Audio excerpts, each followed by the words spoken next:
চাঁদ দেখা গেছে ঈদুল আজহার ৭ই জুন। বিশ্বাসযোগ্য নির্বাচনের জন্য প্রস্তুতি নিচ্ছি। সব মামলা থেকে দণ্ড ও সাজা মুক্ত হলেন তারেক রহমান। অনির্দিষ্টকালের জন্য সব জুয়েলারি প্রতিষ্ঠান বন্ধ ঘোষণা। ধেয়ে আসছে নিম্নচাপ, ঘূর্ণিঝড়ের রূপ নেবে কিনা জানালো আবহাওয়া অফিস। বিদেশি শিক্ষার্থীদের ভিসা সাক্ষাৎকার স্থগিত করল ট্রাম্প প্রশাসন। বড় পরাজয়ের সিরিজ শুরু বাংলাদেশের। আসসালামু আলাইকুম, বাড নিউজ 24-এ আপনাদের সবাইকে আমন্ত্রণ। সঙ্গে আছি আমি নাইমা আক্তার কেয়া। এতক্ষণ দেখছিলেন শিরোনাম, এখন দেখবেন বিস্তারিত।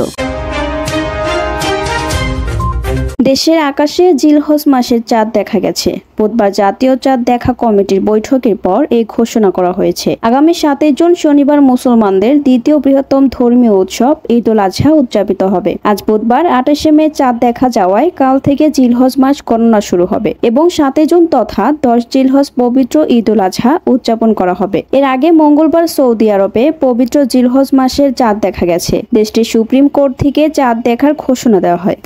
প্রধান উপদেষ্টা অধ্যাপক ডক্টর মোহাম্মদ ইউনূস বলেছেন, গণতন্ত্রে মসৃণ রূপান্তরের লক্ষ্যে একটি অবাধ, সুষ্ঠু, বিশ্বাসযোগ্য এবং অন্তর্ভুক্তিমূলক সাধারণ নির্বাচনের জন্য আমরা প্রস্তুতি নিচ্ছি। বৃহস্পতিবার জাপানে আয়োজিত নিকেই সম্মেলনে দেয়া এক বক্তব্যে তিনি একথা বলেন। বিভিন্ন দেশের সংঘাত, তিনি বলেন, এশিয়া এবং এর বাইরেও একের পর এক সংঘাত হচ্ছে, যার ফলে শান্তি এখন অধিকাংশ ক্ষেত্রেই অধরা হয়ে উঠেছে। ইউক্রেন, গাজা ও দক্ষিণ পূর্ব এশিয়ার দেশে যুদ্ধ ও মানবসৃষ্ট সংকটে হাজার হাজার মানুষের জীবন ও জীবিকা ধ্বংস হচ্ছে। সম্পদের তথ্য গোপন ও আয় বহির্ভূত সম্পদ অর্জনের অভিযোগে দায়ের করা মামলায় ৩ বছরের সাজা থেকে বিএনপির ভারপ্রাপ্ত চেয়ারম্যান তারেক রহমান ও তার স্ত্রী জোবাইদা রহমানকে খালাস দিয়েছেন হাইকোর্ট। এর মধ্যে দিয়ে সব মামলা থেকে দণ্ড ও সাজা মুক্ত হলেন বিএনপির ভারপ্রাপ্ত চেয়ারম্যান। সাজার বিরুদ্ধে জোবাইদা রহমানের দায়ের করা আপিলের শুনানি শেষে বুধবার বিচারপতি মোহাম্মদ খসরুজ্জামানের একক হাইকোর্ট বেঞ্চে এই রায় ঘোষণা করেন। এর আগে ২৬শে মে শুনানি শেষে আপিলের রায় দিতে ২৮শে মে দিন ধার্য করেছিলেন উচ্চ আদালত। মামলায় খালাসের মাধ্যমে এটা আবার প্রতিষ্ঠিত হলো যে বাংলাদেশ, এই ম্যাডাম খালেদা জিয়া বা জিয়া পরিবারের বাংলাদেশের বাইরে কোনো ঠিকানা নাই।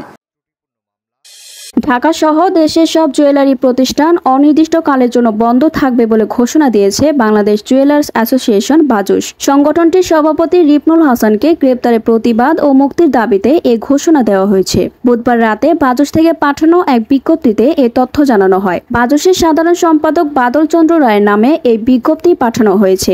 এতে বলা হয়, বাজুসের সভাপতি রিপনুল হাসানকে মিথ্যা ও হয়রানিমূলক মামলায় গ্রেপ্তারের প্রতিবাদ ও তার মুক্তির দাবিতে ঢাকা সহ সারা দেশের জুয়েলারি প্রতিষ্ঠান অনির্দিষ্টকালের জন্য বন্ধ থাকবে।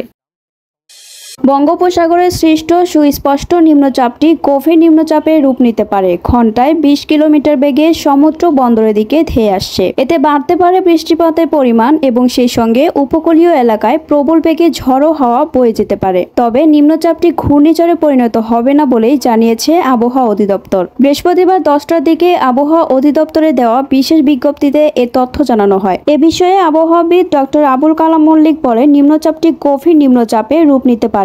যেহেতু নিম্নচাপটি ঘূর্ণিঝড়ে পরিণত হওয়ার সম্ভাবনা নেই, সেহেতু সমুদ্র বন্দরগুলোতে ৩ নম্বর সতর্ক সংকেতই অব্যাহত থাকছে। নিম্নচাপের প্রভাবে রাজধানী ঢাকা সহ সারা দেশে বৃহস্পতিবার সকাল থেকে বৃষ্টি হচ্ছে। এই অবস্থা আরো 2 থেকে 3 দিন থাকতে পারে। কোথাও কোথাও ভারী থেকে অতি ভারী বৃষ্টি হতে পারে। আবহাওয়াবিদ ডক্টর আবুল কালাম মল্লিক বলেন, আগামী 48 ঘন্টার মধ্যে দেশের বিভিন্ন এলাকায় ভারী থেকে অতি ভারী বৃষ্টি হতে পারে। তিনি বলেন, বঙ্গোপসাগরে সুস্পষ্ট লঘুচাপটি আজ ভোরের দিকেই নিম্নচাপে পরিণত হয়।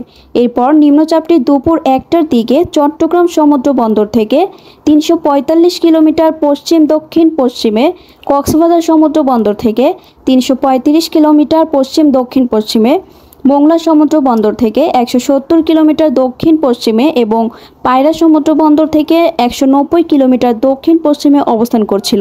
এটি উত্তর দিকে অগ্রসর হয়ে আরও ঘনীভূত হতে পারে। এর প্রভাবে বাংলাদেশের উপকূলীয় এলাকা এবং সমুদ্র বন্দরগুলোর উপর দিয়ে দমকা বা ঝড়ো হাওয়া বয়ে যেতে পারে।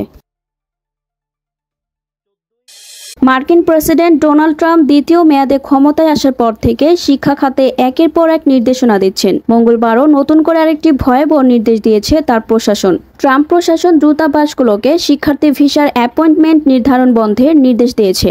পাশাপাশি এমন ভিসার আবেদনকারীদের সামাজিক যোগাযোগ মাধ্যমে যাচাইয়ের প্রক্রিয়া আরও জোরদার করার প্রস্তুতি নিচ্ছে তারা। মার্কিন দূতাবাসগুলোতে পাঠানো বিজ্ঞপ্তিতে যুক্তরাষ্ট্রের পররাষ্ট্রমন্ত্রী মার্কো রুবিও জানান, এই স্থগিতাদেশে পরবর্তী নির্দেশনা না দেওয়া পর্যন্ত বহাল থাকবে।